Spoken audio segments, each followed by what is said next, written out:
So anyway, next is Chanyeong. Chanyeong came to sort of, she says she was in the area and just drops by Jin-suk's office. And as she's over there, his wife arrives. And so she is just like, her wife is like, oh, are you guys in a meeting? And she says like, nope, not at all. I just happened to stop by. You guys have a good day. And she leaves. And as she's leaving the building, it's raining. So she's sort of covering herself with her arms and runs to the next building to stand underneath the overhang.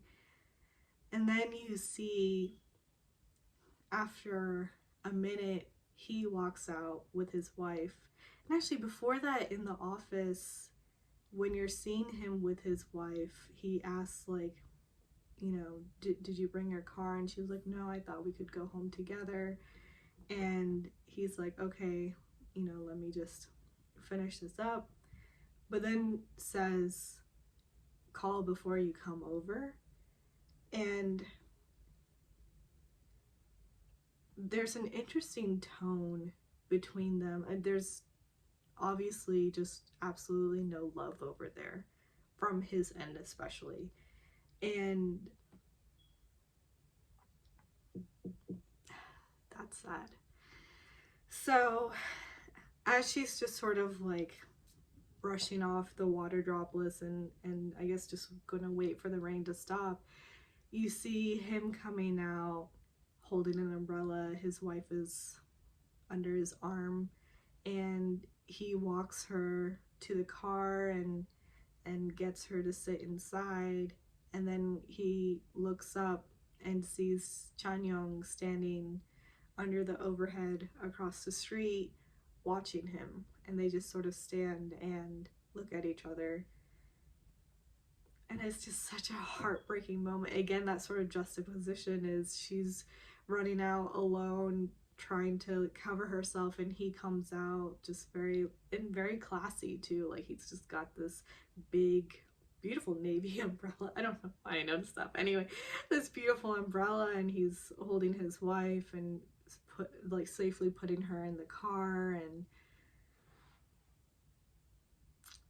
it's a small scene, but it's a really heartbreaking scene. Let's see.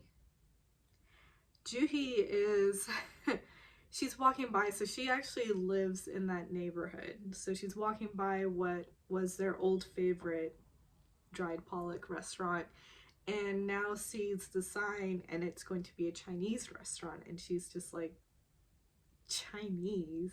Okay. And just walks on. So now we know it's a Chinese restaurant. We get the scene of Son Yu helping out Hyunjun as they're sort of preparing the restaurant for opening, and this is where we find out a little bit more about Son Yu's younger sister, So-won, sorry. And apparently she is living with a friend, but she won't let him come over, and he's just, you know, really curious about what's happening. And Hyunjun's like, so I guess you're not going back to the States. And anyway, Son Yu has to leave because he's getting late for a concert. And as he gets to the venue and he's sort of on the phone with, I guess, his friend that he was going to be meeting over there, turns out the friend can't make it. So he's just sort of ambling in the lobby area, but you see Mijo come in, show her ticket. She's alone, and she's also come to the same concert. It's for a piano player is going to be playing, you know what? I couldn't even pronounce this name if I wanted to try, so I'm just gonna write it in. And it did sound like beautiful music, and that pianist was really into it. I love watching people really just passionately play instruments. I think they just enter this other world, and you're just watching them in their space, and there's something about it. So anyway, she was just really into it while she's playing the piece, and I was just like, oh dang. So they're both in there, they're watching, and he actually exits the auditorium first, and he's sort of ambling over there checking his phone, and she walks out, and then they sort of glance at each other and they're like, oh, like,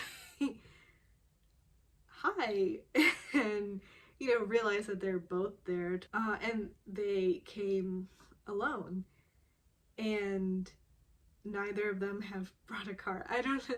It was an interesting question. He was just like, did you bring your car? And she's like, no, I took a cab. And he's like, yeah, me too.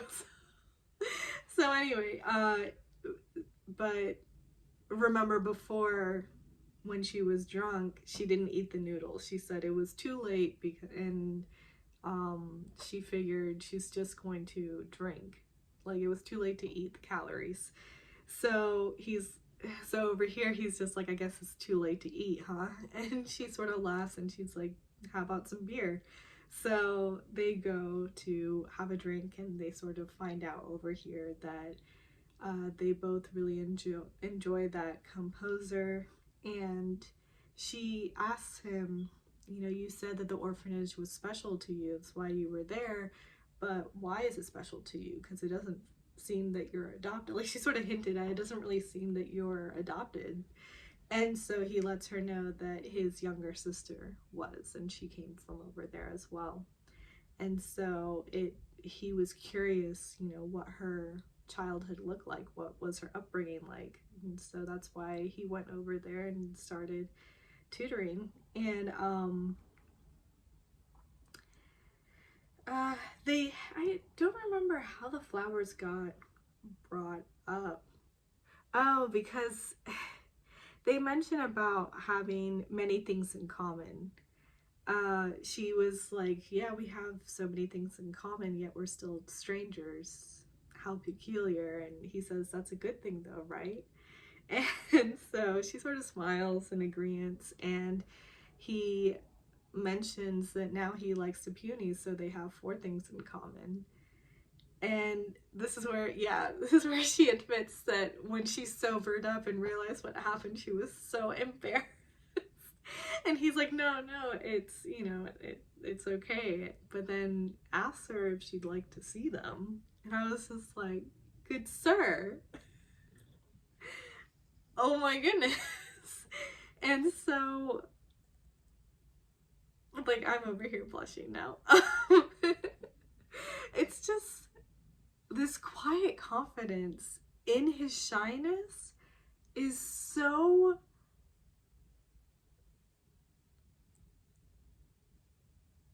I don't even know. I don't even know, like, what to say or how to express this. It's just like, I would be attracted to a guy like that. I think it's really sweet and adorable and also sexy. I mean, so yeah, she's taken aback, and she mentions that, they've only met twice, and he's inviting her over, and he's like, well, 3 times, because the orphanage. And she then just sort of clarifies, like, you want to sleep with me? And he just says yes. And I'm just like, oh my god. I mean, I don't even know what I'm trying to say over here. I love the sort of... There's no games here. It's very... You can still be in your emotions, or be, feeling what you're feeling and just taken aback and whatever, but still have the confidence to ask and clarify, and also declare, which is what happened over here. I know that in my mid-late 20s, I would not be that way, right? I'm still sort of working on expressing my emotions so straightforward, it's just a great scene. I just really love it for that reason alone. But even more so just how they are in their own individual characteristics. And I don't know. Yeah, so she goes and they have a tussle in the sheets.